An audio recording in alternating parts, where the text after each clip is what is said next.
নোয়াখালীর কোম্পানীগঞ্জে জেন্ডার ভিত্তিক সহিংসতা এবং বাল্যবিবাহ প্রতিরোধে সচেতনতামূলক সভা অনুষ্ঠিত হয়েছে।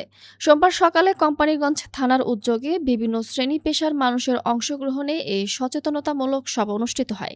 সভায় প্রধান অতিথি হিসেবে উপস্থিত থেকে জেন্ডার ভিত্তিক সহিংসতা প্রতিরোধ, নারী ও শিশুর নিরাপত্তা নিশ্চিতকরণ এবং বাল্যবিবাহ রোধে আইন প্রয়োগের পাশাপাশি সামাজিক সচেতনতা বৃদ্ধির ওপর গুরুত্বারোপ করে বক্তব্য রাখেন নোয়াখালী জেলার অতিরিক্ত পুলিশ সুপার লিয়াকত আকবর।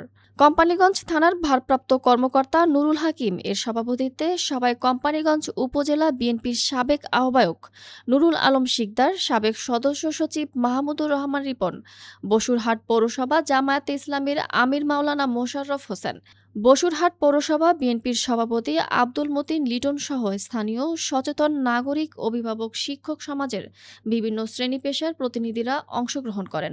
সবাই উপস্থিত সচেতন নাগরিক ও অভিভাবকরা বিভিন্ন পরামর্শ ও মতামত তুলে ধরেন।